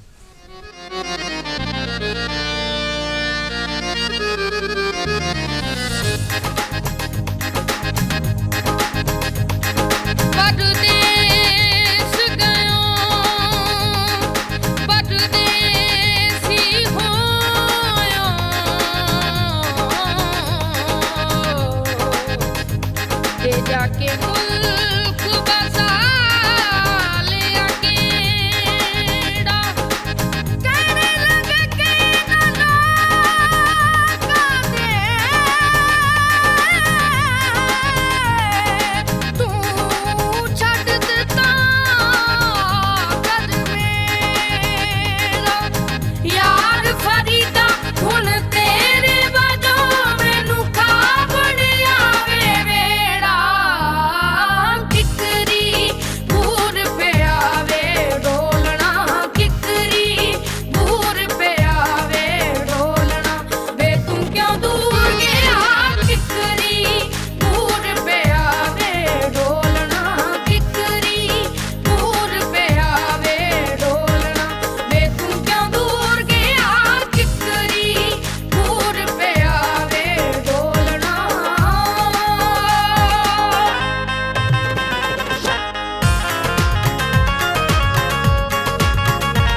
ਸਾਡੇ ਅਧਿਕਾਰ, ਸਾਡੇ ਫਰਜ਼ ਸਾਡੇ ਅਧਿਕਾਰ ਦੋਵੇਂ ਇੱਕ ਦੂਜੇ ਦੇ ਪੂਰਕ ਨੇ। ਇਸ ਬਾਰੇ ਜਾਣਕਾਰੀ ਦੇ ਰਹੇ ਨੇ ਸਾਨੂੰ ਡਾਕਟਰ ਦਿਨੇਸ਼ ਅਰੋੜਾ ਜੀ, ਜੋ ਐਸੋਸੀਏਟ ਪ੍ਰੋਫੈਸਰ ਨੇ ਰਾਜਨੀਤੀ ਵਿਭਾਗ DAV ਕਾਲਜ ਜਲੰਧਰ ਤੋਂ। ਅਸੀਂ ਗੱਲਬਾਤ ਕੀਤੀ ਆਪਣੇ ਅਧਿਕਾਰਾਂ ਬਾਰੇ। ਇੱਕ ਖਾਸ ਅਧਿਕਾਰ ਜਦੋਂ ਅਸੀਂ ਆਪਾਂ ਗੱਲ ਕਰਦੇ ਹਾਂ ਸਾਡੇ ਸਮਾਜ ਦੀਆਂ ਔਰਤਾਂ ਦੇ ਪ੍ਰਤੀ, ਬੱਚੀਆਂ ਦੇ ਪ੍ਰਤੀ, ਉਹਨਾਂ ਦੇ ਕੋਈ ਵਿਸ਼ੇਸ਼ ਅਧਿਕਾਰ, ਉਹ ਜ਼ਰੂਰ ਸਾਨੂੰ ਦੱਸੋ। ਸੰਜੀਵ ਜੀ, ਜਿਸ ਵੇਲੇ ਅਸੀਂ ਗੱਲ ਕਰਦੇ ਹਾਂ ਔਰਤਾਂ ਦੇ ਅਧਿਕਾਰਾਂ ਦੀ, ਤਾਂ ਸੰਵਿਧਾਨ ਦੀ ਧਾਰਾ 14 ਤੋਂ 18 ਜਦੋਂ ਸਮਾਨਤਾ ਦੀ ਗੱਲ ਕਰਦੇ, ਉਹ 'ਚ ਲਿਖਿਆ ਹੋਇਆ ਹੈ ਕਿ ਲਿੰਗ ਦੇ ਆਧਾਰ ਤੇ ਕੋਈ ਭੇਦਭਾਵ ਨਹੀਂ ਹੋ ਸਕਦਾ। ਤੁਸੀਂ ਇਹ ਦੇਖੋ ਕਿ ਕਿੰਨੀ ਦੂਰਦਰਸ਼ਿਤਾ ਹੈ ਸੰਵਿਧਾਨ ਬਣਾਉਣ ਵਾਲਿਆਂ ਦੀ। ਉਹਨਾਂ ਨੇ ਉਸ ਵੇਲੇ ਇਹ ਚੀਜ਼ ਨੂੰ ਸਪਸ਼ਟ ਕਰ ਦਿੱਤਾ ਕਿ ਲਿੰਗ ਜਿਹੜਾ ਹੈ ਉਹਦੇ ਆਧਾਰ ਤੇ ਕੋਈ ਭੇਦਭਾਵ ਨਹੀਂ ਹੈ, ਜਨਮ ਦੇ ਆਧਾਰ ਤੇ ਕੋਈ ਭੇਦਭਾਵ ਨਹੀਂ ਹੈ, ਜਨਮ ਸਥਾਨ ਦੇ ਆਧਾਰ ਤੇ ਕੋਈ ਭੇਦਭਾਵ ਨਹੀਂ ਹੈ, ਤੋ ਜਾਤੀ ਦੇ ਆਧਾਰ ਤੇ ਕੋਈ ਭੇਦਭਾਵ ਨਹੀਂ ਹੈ। ਤੋ ਇਹ ਇਸ ਸਮਾਨਤਾ ਸਥਾਪਿਤ ਕਰਨ ਦਾ ਪ੍ਰਯਾਸ ਜਿਹੜਾ ਹੈ ਉਹ ਉਦੋਂ ਹੀ ਕਰ ਦਿੱਤਾ ਗਿਆ। ਲੇਕਿਨ ਫਿਰ ਵੀ ਅਸੀਂ ਦੇਖਦੇ ਹਾਂ ਕਿ ਕਿਤੇ ਸਾਨੂੰ ਜੋ ਭੇਦਭਾਵ ਪ੍ਰੈਕਟੀਕਲ ਰੂਪ ਦੇ ਵਿੱਚ ਸਾਨੂੰ ਜੋ ਲੱਗਦਾ ਹੈ, ਤੋ ਅਗਰ ਦੇਖੀਏ ਤਾਂ ਕਾਨੂੰਨੀ ਦ੍ਰਿਸ਼ਟੀ ਦੇ ਨਾਲ ਉਸ ਭੇਦਭਾਵ ਦਾ ਕੋਈ ਸਥਾਨ ਨਹੀਂ ਹੈ। ਜ਼ਰੂਰਤ ਕੀ ਹੈ? ਜ਼ਰੂਰਤ ਹੈਗੀ ਜਾਗ੍ਰਿਤੀ ਦੀ। ਤੋ ਅਗਰ ਸਮਾਜ ਚੇਤਨ ਹੋ ਜਾਏ ਤਾਂ ਫਿਰ ਇਸ ਨੂੰ ਅਸੀਂ ਪ੍ਰੈਕਟੀਕਲ ਰੂਪ ਦੇ ਨਾਲ ਪੂਰੀ ਤਰ੍ਹਾਂ ਦੇ ਨਾਲ ਅਬੋਲਿਸ਼ ਕਰ ਸਕਦੇ ਹਾਂ, ਖਤਮ ਕਰ ਸਕਦੇ ਹਾਂ, ਕਿਉਂਕਿ ਕਾਨੂੰਨ ਸਪਸ਼ਟ ਹੈ। ਸੰਵਿਧਾਨ ਬਣਾਉਣ ਵਾਲਿਆਂ ਨੇ ਇਹ ਗੱਲ ਨੂੰ ਸਪਸ਼ਟ ਕਰ ਦਿੱਤਾ ਕਿ ਔਰਤਾਂ ਦੇ ਅਧਿਕਾਰ ਜਿਹੜੇ ਆ ਉਹ ਪੁਰਸ਼ਾਂ ਦੇ ਬਰਾਬਰ ਹੈ। ਕਿਉਂਕਿ ਧਾਰਾ 14 ਨੂੰ 18 ਨੂੰ ਜਦੋਂ ਅਸੀਂ ਗਹਿਰਾਈ ਦੇ ਨਾਲ ਪੜ੍ਹਦੇ ਹਾਂ, ਉਹਨੇ ਹਰ ਤਰ੍ਹਾਂ ਦੇ ਭੇਦਭਾਵ ਨੂੰ ਖਤਮ ਕੀਤਾ।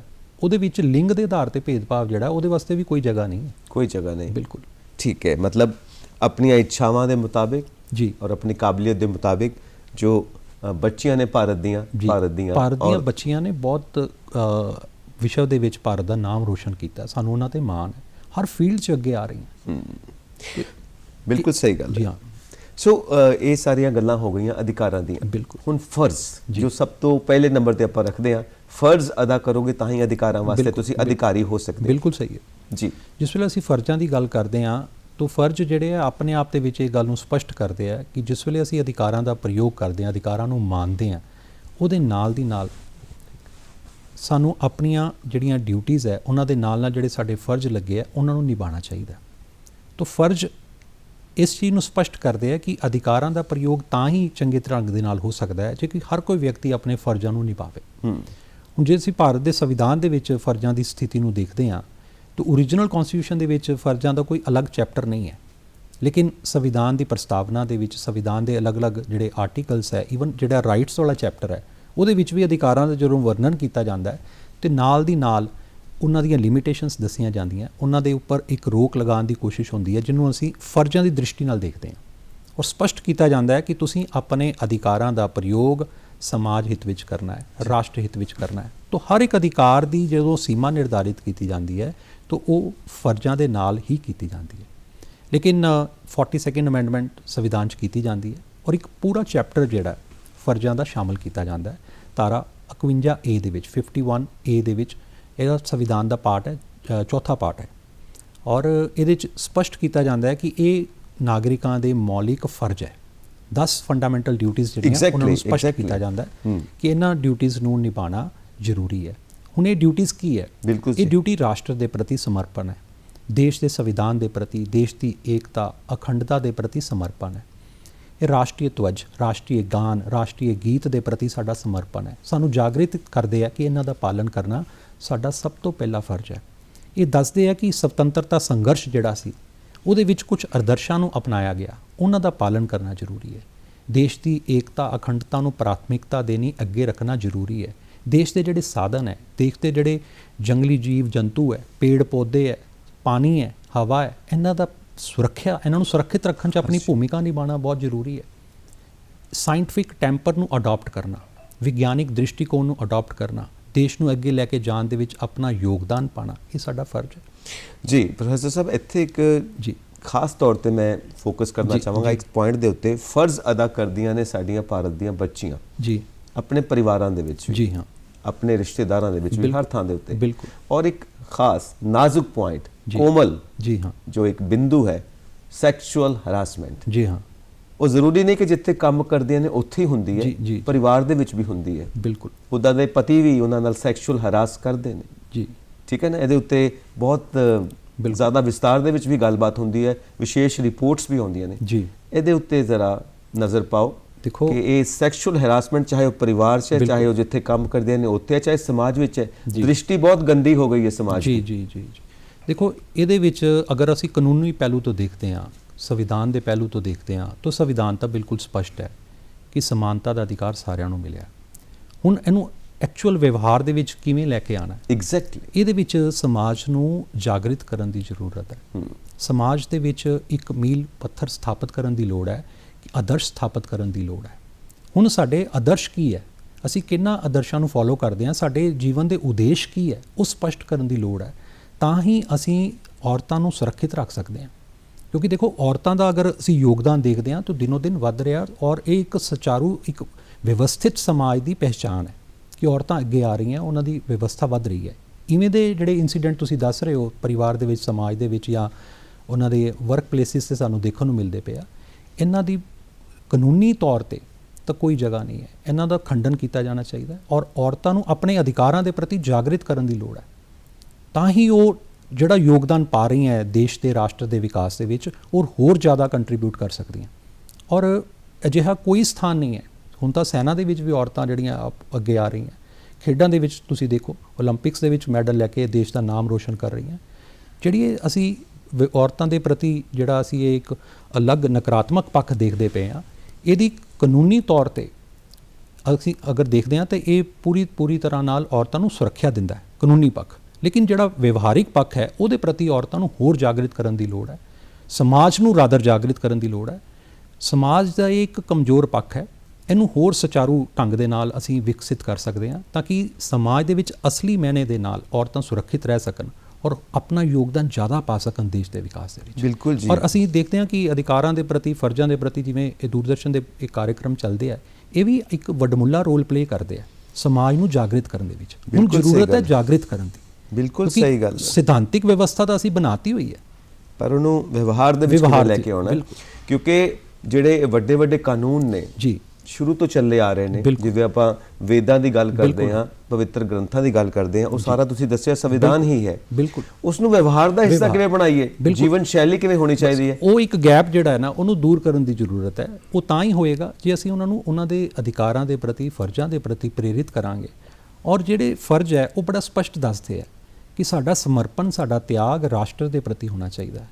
ਅਸੀਂ ਜਿਹੜਾ ਮਜ਼ਬੂਤ ਭਾਰਤ ਨੂੰ ਬਣਾਉਣ ਦੀ ਵਿਵਸਥਾ ਕਰਦੇ ਪਏ ਹਾਂ, ਭਾਰਤ ਨੂੰ ਅੱਗੇ ਲੈ ਕੇ ਆਉਣ ਦੀ ਵਿਵਸਥਾ ਪੂਰੇ ਜ਼ੋਰ ਲੱਗਦਾ ਪਿਆ ਕਿ ਭਾਰਤ ਨੂੰ ਇੱਕ ਦੁਨੀਆ ਦੇ ਵਿੱਚ ਅਲੱਗ ਸਥਾਨ ਮਿਲੇ, ਇੱਕ ਪਹਿਚਾਣ ਮਿਲੇ, ਜਿਹੜੀ ਸਾਡੀ ਸੱਭਿਅਤਾ, ਸਾਡੀ ਸੰਸਕ੍ਰਿਤੀ ਹੈ, ਅਸੀਂ ਉੱਤੇ ਮਾਣ ਕਰ ਸਕੀਏ। ਉਹਦੇ ਵਿੱਚ ਯੋਗਦਾਨ ਜਿਹੜਾ ਹੈ ਉਹ ਸਮਰਪਣ ਔਰ ਤਿਆਗ ਦਾ ਹੋਣਾ ਚਾਹੀਦਾ। ਬਿਲਕੁਲ ਜੀ, ਕਿਉਂਕਿ ਜਿਹੜਾ ਸਾਡਾ ਸੁਭਾਅ ਹੈ ਨਾ ਇਨਸਾਨ ਦਾ, ਉਹਦਾ ਇੱਕ ਕਾਲਾ ਪੱਖ ਵੀ ਹੈ ਜਿਹਨੂੰ ਆਪਾਂ ਡਾਰਕ ਸਾਈਡ ਕਹਿੰਦੇ ਹਾਂ। ਉਵੇਂ ਸਮਾਜ ਦਾ ਵੀ ਇੱਕ ਕਾਲਾ ਪੱਖ ਹੈ। ਬਿਲਕੁਲ ਉਸ ਨੂੰ ਕਿੱਦਾਂ ਸੰਬੋਧਿਤ ਕਰਨਾ ਹੈ ਉਹ ਸਾਨੂੰ ਸੰਵਿਧਾਨ ਸਿਖਾਉਂਦਾ, ਪਰ ਉਹ ਲੈ ਕੇ ਕਿਵੇਂ ਆਈਏ ਜੀਵਨ ਦੇ ਵਿੱਚ, ਕਿਉਂਕਿ ਸਾਡੀਆਂ ਮਾਤਾਵਾਂ ਸਾਨੂੰ ਘਰ 'ਚ ਸਿੱਖਿਆ ਦਿੰਦੀਆਂ ਨੇ, ਉਹ ਸਾਡੇ ਸੰਵਿਧਾਨ ਨੂੰ ਨਹੀਂ ਜਾਣਦੀਆਂ, ਸਾਡੇ ਸੰਵਿਧਾਨ ਨੂੰ ਨਹੀਂ ਪੜ੍ਹਦੀਆਂ। ਨਾਨੀਆਂ ਦਾਦੀਆਂ ਨੂੰ ਕਿੱਥੇ ਪਤਾ ਹੈ। ਇਹ ਕਿੱਦਾਂ ਸੰਵਿਧਾਨ ਨੂੰ ਅਸੀਂ ਆਪਣੇ ਜੀਵਨ ਸ਼ੈਲੀ 'ਚ ਲੈ ਕੇ ਆਈਏ, ਜੀਵਨ ਦਾ ਆਧਾਰ ਕਿਵੇਂ ਬਣਾ ਸਕਦੇ ਹਾਂ, ਕਿਵੇਂ ਸਭ ਨੂੰ ਸਿੱਖਿਅਤ ਕਰੀਏ ਤਾਂ ਕਿ ਉਹ ਇੱਕ ਜਾਗਰੂਕ ਨਾਗਰਿਕ ਬਣ ਸਕਣ। ਦੇਖੋ ਜਿਹੜੀਆਂ ਚੀਜ਼ਾਂ ਅਸੀਂ ਕਾਨੂੰਨੀ ਦ੍ਰਿਸ਼ਟੀ ਨਾਲ ਸੰਵਿਧਾਨ ਦੇ ਵਿੱਚ ਦੇਖਦੇ ਹਾਂ ਜੀ, ਉਹੀ ਸਾਨੂੰ ਕਹਾਣੀਆਂ ਦੇ ਰਾਹੀਂ ਸਾਨੂੰ ਪੜ੍ਹਾਈਆਂ ਔਰ ਸਿਖਾਈਆਂ ਜਾਂਦੀਆਂ ਜੀ। ਮਾਨਨੀय ਪ੍ਰਧਾਨ ਮੰਤਰੀ ਨਰਿੰਦਰ ਮੋਦੀ ਜੀ ਨੇ ਵੀ ਕੋਸ਼ਿਸ਼ ਕੀਤੀ ਆ ਕਿ ਦੇਸ਼ ਦੀ ਜਿਹੜੀ ਸੰਵਿਧਾਨ ਦੀ ਪ੍ਰਸਤਾਵਨਾ ਹੈ ਉਹਨਾਂ ਦਾ ਪਠਨ ਔਰ ਪਾਠਨ ਜਿਹੜਾ ਹੋਣਾ ਚਾਹੀਦਾ ਸਕੂਲਾਂ ਦੇ ਵਿੱਚ, ਵਰਕ ਪਲੇਸਿਸ ਦੇ ਉੱਪਰ, ਤਾਂ ਕਿ ਉਹਨਾਂ ਨੂੰ ਪਤਾ ਲੱਗੇ ਕਿ ਉਹਦੇ ਵਿੱਚ ਮਾਨਵੀ ਪ੍ਰਤਿਸ਼ਠਾ ਦੀ ਗੱਲ ਕੀਤੀ ਗਈ ਹੈ, ਬਿਲਕੁਲ ਦੇਸ਼ ਦੇ ਸਨਮਾਨ ਦੀ ਗੱਲ ਕੀਤੀ ਗਈ ਹੈ। ਔਰ ਉਹਨਾਂ ਨੇ ਕੋਸ਼ਿਸ਼ ਕੀਤੀ ਆ। ਨਾਲ ਦੀ ਨਾਲ ਭਾਰਤ ਸਰਕਾਰ ਵੱਲੋਂ ਇਹ ਵੀ ਕੋਸ਼ਿਸ਼ ਹੋਈ ਆ ਕਿ ਨਾਗਰਿਕਾਂ ਦੇ ਜਿਹੜੇ ਫਰਜ਼ ਹੈ ਉਹਨਾਂ ਨੂੰ ਹਾਈਲਾਈਟਸ ਕੀਤਾ ਜਾਵੇ, ਉਹਨਾਂ ਦੇ ਪ੍ਰਤੀ ਉਹਨਾਂ ਨੂੰ ਵਚਨਬੱਧ ਕੀਤਾ ਜਾਵੇ ਕਿ ਸਾਡੇ ਫਰਜ਼ ਵੀ ਹੈ, ਸਿਰਫ ਅਧਿਕਾਰ ਨਹੀਂ ਹੈ।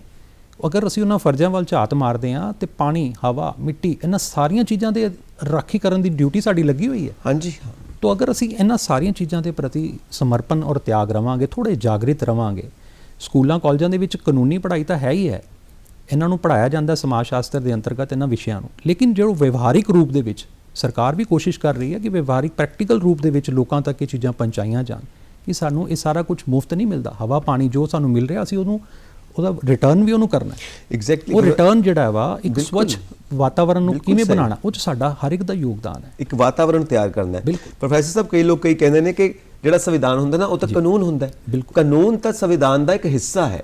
ਸੰਵਿਧਾਨ ਕਾਨੂੰਨ ਨਹੀਂ ਹੈ, ਸੰਵਿਧਾਨ ਤੇ ਜੀਵਨ ਸ਼ੈਲੀ ਹੈ, ਸੰਵਿਧਾਨ ਸਾਡੀ ਸੋਚ ਹੈ। ਬਿਲਕੁਲ ਬਿਲਕੁਲ ਤੁਸੀਂ ਠੀਕ ਕਿਹਾ, ਸੰਵਿਧਾਨ ਇੱਕ ਵੇ ਆਫ ਲਾਈਫ ਹੈ, ਜੀਵਨ ਨੂੰ ਜਿਉਣਾ ਕਿੱਦਾਂ ਇਹ ਇੱਕ ਓਵਰਆਲ ਹੋਲਿਸਟਿਕ ਅਪਰੋਚ ਲੈ ਕੇ ਚੱਲਦਾ।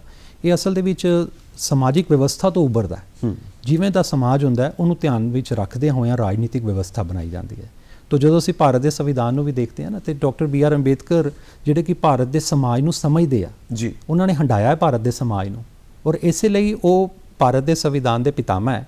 ਔਰ ਉਹਨਾਂ ਨੇ ਭਾਰਤ ਦੇ ਸਮਾਜ ਨੂੰ ਧਿਆਨ ਵਿੱਚ ਰੱਖਦਿਆਂ ਹੋਇਆਂ ਹੀ ਸੰਵਿਧਾਨ ਦੀਆਂ ਵਿਵਸਥਾਵਾਂ ਜਿਹੜੀਆਂ ਉਹਨਾਂ ਨੂੰ ਨਿਰਧਾਰਿਤ ਕੀਤਾ। ਤੋ ਇਹ ਬਿਲਕੁਲ ਤੁਸੀਂ ਠੀਕ ਕਹਿ ਰਹੇ ਹੋ ਕਿ ਭਾਰਤ ਦਾ ਜਿਹੜਾ ਸੰਵਿਧਾਨ ਉਹ ਜੀਣ ਦੀ ਜਾਂਚ ਸਿਖਾਉਂਦਾ ਹੈ। ਇਸੇ ਲਈ ਸਰਕਾਰ ਦੁਆਰਾ ਇਹ ਕੋਸ਼ਿਸ਼ ਹੈ ਕਿ ਜਿਹੜੀਆਂ ਵਿਵਸਥਾਵਾਂ ਉਹਦੇ 'ਚ ਕੀਤੀਆਂ ਗਈਆਂ ਉਹ ਆਮ ਲੋਕਾਂ ਤੱਕ ਪਹੁੰਚਣ, ਸਿਰਫ ਸਕੂਲਾਂ ਜਾਂ ਕਾਲਜਾਂ ਤੱਕ, ਯੂਨੀਵਰਸਿਟੀਆਂ ਤੱਕ ਨਾ ਰਹਿ ਜਾਣ, ਰਿਸਰਚ ਦਾ ਵਿਸ਼ੇ ਨਾ ਰਵੇ, ਆਮ ਲੋਕਾਂ ਤੱਕ ਵਿਚਰੇ, ਲੋਕਾਂ ਨੂੰ ਪਤਾ ਲੱਗੇ ਕਿ ਅਸੀਂ ਇਸ ਸਮਾਜ ਦੇ ਵਿੱਚ ਆਏ ਹਾਂ ਔਰ ਇਸ ਸਮਾਜ 'ਚ ਸਿਰਫ ਅਧਿਕਾਰ ਨਹੀਂ ਹੈ, ਇਸ ਸਮਾਜ 'ਚ ਸਾਡੇ ਫਰਜ਼ ਵੀ ਹੈ। ਸੰਵਿਧਾਨ ਵੀ ਸਾਨੂੰ ਫਰਜ਼ ਦੱਸਦਾ ਹੈ ਜਿਹੜੇ ਅਸੀਂ ਨਿਭਾਉਣੇ ਹੈ, ਜਿਹੜੇ ਇਹ ਫਰਜ਼ ਸਾਡੇ ਦੇਸ਼ ਦੇ ਪ੍ਰਤੀ ਹੈ, ਮਾਨਵਤਾ ਦੇ ਪ੍ਰਤੀ ਹੈ। ਔਰ ਸਾਡੀ ਤਾਂ ਸੰਸਕ੍ਰਿਤੀ ਇਹੀ ਹੈ, ਅਸੀਂ ਤਾਂ ਪੂਰੀ ਦੁਨੀਆ ਨੂੰ ਇੱਕ ਦ੍ਰਿਸ਼ਟੀ ਦੇ ਨਾਲ ਵੇਖਣ ਵਾਲੀ ਕੋਸ਼ਿਸ਼ ਕਰਦੇ ਹਾਂ ਔਰ ਇਹ ਸੰਦੇਸ਼ ਦੇਣ ਦੀ ਕੋਸ਼ਿਸ਼ ਕਰਦੇ ਹਾਂ ਕਿ ਪੂਰੀ ਮਾਨਵਤਾ ਦੇ ਪ੍ਰਤੀ ਸਾਡਾ ਸਮਰਪਣ ਔਰ ਤਿਆਗ ਹੋਣਾ ਚਾਹੀਦਾ। ਵਾਸੁਦੇਵ ਕੁਟੁੰਬਕਮ, ਸਾਰੀ ਦੁਨੀਆ ਇੱਕੋ ਹੀ ਪਰਿਵਾਰ ਹੈ। ਤੁਸੀਂ ਕਿਉਂਕਿ ਵਿਦਿਆਰਥੀਆਂ ਨਾਲ ਜੁੜੇ ਹੋਏ ਹੋ, ਵਿਦਿਆਰਥੀ ਜੀਵਨ ਨਾਲ ਜੁੜੇ ਹੋਏ ਹੋ, ਕੋਈ ਸੰਕੇਤ ਉਹਨਾਂ ਲਈ, ਕਿਉਂਕਿ ਸਾਰਾ ਕੰਮ ਤਾਂ ਸਰਕਾਰਾਂ ਨਹੀਂ ਕਰ ਸਕਦੀਆਂ। ਲੋਕਤੰਤਰ ਦੇ ਵਿੱਚ ਜਦੋਂ ਤੱਕ ਪ੍ਰਜਾ, ਜਦੋਂ ਤੱਕ ਨਾਗਰਿਕ ਨਾਲ ਨਾ ਜੁੜਨ, ਮੋਢੇ ਨਾਲ ਮੋਢਾ ਜੋੜ ਕੇ ਨਾ ਤੁਰਨ ਸਰਕਾਰ ਦੇ, ਉਦੋਂ ਤੱਕ ਕੋਈ ਵੀ ਵਿਵਸਥਾ ਕਾਮਯਾਬ ਨਹੀਂ ਹੋ ਸਕਦੀ।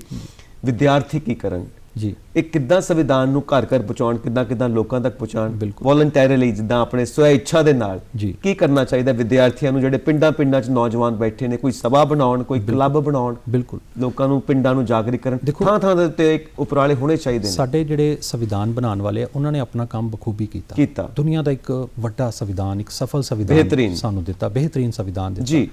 ਬਹੁਤ ਸਾਰੇ ਦੁਨੀਆ ਦੇ ਸੰਵਿਧਾਨ ਉਹਨਾਂ ਨਾਲ ਪੜ੍ਹੇ ਔਰ ਚੰਗੀਆਂ ਚੀਜ਼ਾਂ ਜਿਹੜੀਆਂ ਹੋ ਸਕਦੀਆਂ ਸੀ ਦੇਸ਼ ਦੀ ਵਿਵਸਥਾ ਦੇ ਅਨੁਸਾਰ ਜਿਹੜੀਆਂ ਚੱਲਣ ਵਾਲੀਆਂ ਸੀ ਉਹਨਾਂ ਨੂੰ ਸੰਵਿਧਾਨ ਦੇ ਵਿੱਚ ਇਨਕਾਰਪੋਰੇਟ ਕੀਤਾ। ਇਸ ਵੇਲੇ ਹੁਣ ਸਾਡਾ ਜਿਹੜਾ ਇੱਕ ਦਾਇਤਵ ਬਣਦਾ ਹੈ, ਜਿਹੜੀ ਨੌਜਵਾਨ ਪੀੜ੍ਹੀ ਦੀ ਜਿਹੜੀ ਡਿਊਟੀ ਬਣਦੀ ਉਹ ਇਹੀ ਹੈ ਕਿ ਅਸੀਂ ਅਧਿਕਾਰਾਂ ਨੂੰ ਇਕੱਲੇ ਨਾ ਵੇਖੀਏ। ਹਰ ਇੱਕ ਅਧਿਕਾਰ ਦੇ ਨਾਲ ਕੁਝ ਫਰਜ਼ ਲੱਗੇ ਹੋਏ ਆ, ਅਸੀਂ ਉਹਨਾਂ ਫਰਜ਼ਾਂ ਵੱਲ ਧਿਆਨ ਮਾਰੀਏ। ਰਾਸ਼ਟਰਪਿਤਾ ਮਹਾਤਮਾ ਗਾਂਧੀ ਜੀ ਆਖਦੇ ਆ ਕਿ ਜੇਕਰ ਹਰ ਕੋਈ ਵਿਅਕਤੀ ਆਪਣੇ ਫਰਜ਼ਾਂ ਨੂੰ ਨਿਭਾਉਣ ਲੱਗ ਜਾਵੇ ਤੇ ਦੁਨੀਆ 'ਚ ਕਦੀ ਕਿਸੇ ਦਾ ਕੋਈ ਰਾਈਟ ਵਾਇਲੇਟ ਨਹੀਂ ਹੋ ਸਕਦਾ। ਜੇ ਕਿਸੇ ਦਾ ਰਾਈਟ ਵਾਇਲੇਟ ਹੁੰਦਾ ਉਹ ਤਾਂ ਹੀ ਹੁੰਦਾ ਕਿ ਕਿਸੇ ਨੇ ਆਪਣੀ ਡਿਊਟੀ ਨਹੀਂ ਨਿਭਾਈ। ਤੋ ਜੇ ਹਰ ਕੋਈ ਵਿਅਕਤੀ ਆਪਣੇ ਫਰਜ਼ਾਂ ਨੂੰ ਨਿਭਾਵੇ ਤੇ ਸਾਰਿਆਂ ਦੇ ਅਧਿਕਾਰ ਸੁਰੱਖਿਅਤ ਹੋ ਜਾਣਗੇ। ਤੋ ਸਾਡਾ ਜ਼ੋਰ ਜਿਹੜਾ ਹੈ ਫਰਜ਼ਾਂ ਤੇ ਜ਼ਿਆਦਾ ਹੋਣਾ ਚਾਹੀਦਾ, ਕਿਉਂਕਿ ਫਰਜ਼ ਹੀ ਅਜਿਹੇ ਹੈ ਜਿਨ੍ਹਾਂ ਦੇ ਨਾਲ ਅਧਿਕਾਰ ਸੁਰੱਖਿਅਤ ਰਹਿ ਸਕਦੇ ਆ। ਤਾਂ ਮੇਰਾ ਸੰਦੇਸ਼ ਇਹੀ ਹੈ ਕਿ ਫਰਜ਼ਾਂ ਨੂੰ ਪ੍ਰਾਥਮਿਕਤਾ ਦਈਏ ਤਾਂ ਕਿ ਅਧਿਕਾਰਾਂ ਦੀ ਰਾਖੀ ਹੋ ਸਕੇ। ਬਿਲਕੁਲ, ਕਿਉਂਕਿ ਜੇ ਅਸੀਂ 120 ਕਰੋੜ 125 ਕਰੋੜ ਹੈਗੇ ਆ, ਰੋਜ਼ 1 ਘੰਟਾ ਵੀ ਕੋਈ ਬੰਦਾ ਕੰਮ ਕਰੇ ਇਸ ਖੇਤਰ ਦੇ ਵਿੱਚ ਤੇ 120 ਕਰੋੜ ਘੰਟੇ ਰੋਜ਼ ਦਾ ਕੰਮ ਹੋ ਸਕਦਾ ਹੈ। ਕੋਈ ਸੰਦੇਸ਼ 2-4 ਲਾਈਨਾਂ ਸਾਡੇ ਦਰਸ਼ਕਾਂ ਲਈ? ਮੈਨੂੰ ਇਹ ਲੱਗਦਾ ਹੈ ਕਿ ਸੰਜੀਵ ਜੀ, ਜੇ ਸਾਡੀ ਨੌਜਵਾਨ ਪੀੜ੍ਹੀ ਹੈ ਨਾ, ਉਹ ਸਾਡੀ ਤਾਕਤ ਹੈ। ਉਹਨਾਂ ਨੇ ਦੇਸ਼ ਨੂੰ ਬਹੁਤ ਅੱਗੇ ਲੈ ਕੇ ਜਾਣਾ ਹੈ। ਆਲਰੇਡੀ ਉਹ ਹਰ ਫੀਲਡ ਦੇ ਵਿੱਚ ਕਾਮਯਾਬ ਹੋ ਰਹੇ ਆ, ਚਾਹੇ ਉਹ ਅਸੀਂ IT ਦੀ ਫੀਲਡ ਦੇਖਦੇ ਹਾਂ, ਸਪੋਰਟਸ ਨੂੰ ਦੇਖਦੇ ਹਾਂ, ਚਾਹੇ ਉਹ ਸੈਨਾ ਦੀ ਫੀਲਡ 'ਚ ਦੇਖਦੇ ਹਾਂ, ਡਿਫੈਂਸ ਦੇ ਵਿੱਚ ਅਸੀਂ ਉਹਨਾਂ ਦਾ ਕੰਮ ਦੇਖਦੇ ਹਾਂ। ਹਰ ਫੀਲਡ 'ਤੇ ਉਹ ਕੰਮ ਕਰ ਰਹੇ ਆ। ਉਹਨਾਂ 'ਚ ਇੱਕ ਨਵਾਂ ਜੋਸ਼, ਨਵੀਂ ਤਾਕਤ ਹੈ, ਦੇਸ਼ ਦੇ ਪ੍ਰਤੀ ਤਿਆਗ ਹੈ, ਲਗਾਵ ਹੈ, ਸਮਰਪਣ ਹੈ ਕਿ ਅਸੀਂ ਦੇਸ਼ ਨੂੰ ਅੱਗੇ ਲੈ ਕੇ ਜਾਣਾ। ਔਰ ਇਹ ਪੀੜ੍ਹੀ ਬੜੀ ਜਾਗਰਿਤ ਹੈ ਔਰ ਮੈਨੂੰ ਲੱਗਦਾ ਹੈ ਕਿ ਅਧਿਕਾਰਾਂ ਦੇ ਨਾਲ ਨਾਲ ਇਸ ਪੀੜ੍ਹੀ ਨੂੰ ਆਪਣੇ ਫਰਜ਼ਾਂ ਦਾ ਵੀ ਪੂਰਾ ਗਿਆਨ ਹੈ। ਫਿਰ ਵੀ ਸਾਡੀ ਕੋਸ਼ਿਸ਼ ਇਹ ਹੋਣੀ ਚਾਹੀਦੀ ਆ ਕਿ ਅਲੱਗ-ਅਲੱਗ ਮਾਧਿਅਮਾਂ ਰਾਹੀਂ ਅਸੀਂ ਇਹ ਸੰਦੇਸ਼ ਪਹੁੰਚਾਈਏ ਕਿ ਅਧਿਕਾਰਾਂ ਤੋਂ ਪਹਿਲਾਂ ਫਰਜ਼ਾਂ ਦੀ ਗੱਲ ਕਰੀਏ। ਅਸੀਂ ਇਹ ਗੱਲ ਕਰੀਏ ਕਿ ਸਾਡੀ ਇਹ ਡਿਊਟੀ ਹੈ, ਮੇਰਾ ਇਹ ਸਮਰਪਣ ਹੈ। ਮੈਂ ਸਭ ਤੋਂ ਪਹਿਲਾਂ ਸਮਾਜ ਬਾਰੇ ਸੋਚਾਂ, ਮੈਂ ਪਰਿਵਾਰ ਬਾਰੇ ਵੀ ਸੋਚਾਂਗਾ। ਮੇਰਾ ਪਰਿਵਾਰ ਤਾਂ ਹੀ ਸੁਰੱਖਿਅਤ ਹੈ ਜੇ ਮੇਰਾ ਸਮਾਜ ਸੁਰੱਖਿਅਤ ਹੈ। ਇਹ ਅਪਰੋਚ, ਜੇ ਹੋਲਿਸਟਿਕ ਅਪਰੋਚ ਅਸੀਂ ਅਡਾਪਟ ਕਰਾਂਗੇ, ਦੇਸ਼ ਨੂੰ ਪਰਿਵਾਰ ਦੀ ਤਰ੍ਹਾਂ ਵੇਖਾਂਗੇ ਤੇ ਸਭ ਕੁਝ ਸੁਰੱਖਿਅਤ ਹੋ ਜਾਏਗਾ, ਅਧਿਕਾਰ ਸੁਰੱਖਿਅਤ ਹੋ ਜਾਣਗੇ, ਦੇਸ਼ ਸੁਰੱਖਿਅਤ ਹੋ ਜਾਏਗਾ ਔਰ ਅਸੀਂ ਇੱਕ ਅਜਿਹਾ ਮਾਹੌਲ ਦੇ ਸਕਦੇ ਹਾਂ ਜਿਸ ਨਾਲ ਅਸੀਂ ਅੱਗੇ ਵੱਧ ਸਕਦੇ ਹਾਂ। ਸਮਰਪਣ ਔਰ ਤਿਆਗ ਦੇਸ਼ ਦੇ ਪ੍ਰਤੀ ਔਰ ਦੇਸ਼ ਦੇ ਫਰਜ਼ਾਂ ਨੂੰ ਪ੍ਰਾਥਮਿਕਤਾ ਦੇਣ ਦਾ ਜਿਹੜਾ ਕੰਮ ਹੈ, ਇਹਦੀ ਜ਼ਰੂਰਤ ਹੈ। ਇੱਕ ਨਵੀਂ ਸੋਚ ਦੀ ਜ਼ਰੂਰਤ ਹੈ ਤਾਂ ਕਿ ਅਸੀਂ ਦੇਸ਼ ਨੂੰ ਅੱਗੇ ਲੈ ਕੇ ਜਾ ਸਕੀਏ। ਬਹੁਤ ਮਿਹਨਤ ਦੀ ਜ਼ਰੂਰਤ ਹੈ ਔਰ ਭਾਰਤ ਨੂੰ ਫਿਰ ਤੋਂ ਗੌਰਵਸ਼ਾਲੀ ਬਣਾਈਏ, ਮਿਲ ਕੇ ਸਾਰੀ ਨੌਜਵਾਨ ਪੀੜ੍ਹੀ ਕੰਮ ਕਰੇ। ਬਹੁਤ ਸ਼ੁਕਰੀਆ ਤੁਹਾਡਾ, ਤੁਸੀਂ ਇਸ ਵਿਸ਼ੇ ਦੇ ਉੱਤੇ ਚਾਨਣਾ ਪਾਇਆ, ਸਾਡੇ ਦਰਸ਼ਕਾਂ ਨਾਲ ਵਿਚਾਰ ਸਾਂਝੇ ਕੀਤੇ। ਸ਼ੁਕਰੀਆ। ਧੰਨਵਾਦ।